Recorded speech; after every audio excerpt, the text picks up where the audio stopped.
How are we doing? Hope all is good in the hood. So, tracking food.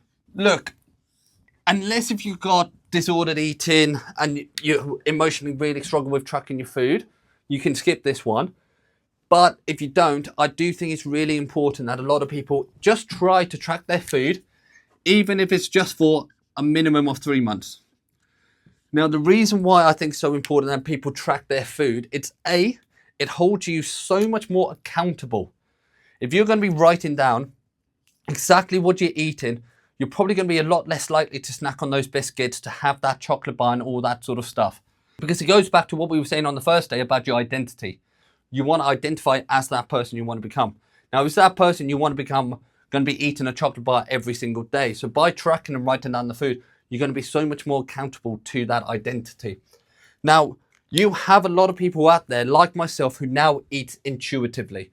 Unfortunately, you have a lot of people who are, again, I think are a little bit misleading when it comes down to the intuitive eating crowd, where they're saying you don't need to track your food. You need to listen to your body. You need to do this. But I just don't think it works. And I think a lot of the reason why intuitive eating works is because people start by tracking their food. A lot of these people who try to sell you their ebooks on intuitive eating normally talk about how calorie counting ruined their life and all that sort of stuff. But it's a calorie counting, it's tracking your food. The most common one, MyFitnessPal. There's loads of these apps out there right now. It will give you that education of exactly what's in the food that you're eating. So you can end up being in the situation that I am in now, where I don't really need to track my food. I know roughly how many calories I'm putting in my body day in, day out, because I've spent a little bit of time tracking my food. So when it comes down to tracking your food, there are so many different ways to do it. Obviously, I've told you the first one. You can download an app, MyFitnessPal is the most common one, and use that. And you literally scan the barcode, type in the food that you're eating, and it will tell you how many calories, how much protein, and all that sort of stuff is in it. Now, one thing I will say with MyFitnessPal, when it tells you, how many calories it recommends for you, I always find it's a little bit aggressive. So again, drop me a message. Secondly, don't worry about buying back calories. Another thing that MyFitnessPal does. But anyway, that's by the by. The second option you can do, and to be honest, I've been a coach now for a while. I used to tell all my clients when I first started, you've got to want it more. You need to be tracking your food like it's a very simple thing. That's quite a hard habit and quite a boring thing to do.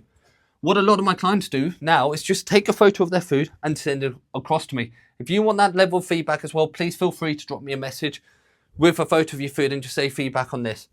And within that photo, because I've spent a while tracking my food and I've got a good understanding about nutrition now, I can give them direct feedback on exactly what they're eating. And again, goes back to accountability. If you're going to be tracking your food by taking photos, sending it to your coach or sending it to me, you're going to be so much more accountable to your nutrition. And then the third way, you can literally diary. Literally write down on a piece of paper, notes on your phone, what you're eating, how much you're eating, and that's another great way to do it. And again, screenshot it, send it across to me. These three things will help keep you so much more accountable to your diet because you're starting to track everything that you're eating. And it goes back to what I was saying earlier on about how everyone's all slightly different when it comes down to your BMI, your NEAT, and all that sort of fun stuff. It's about experimenting about what works for you. And if you do want help with those experiments, please feel free to drop me a message. Start taking photos of your food. And that's one thing that a lot of my clients love, especially within my service, is the photos. Because with the photos, it's so easy to snap a photo, they upload it onto my app, send it to me, and then I'll give them feedback on it. So it doesn't feel like a chore.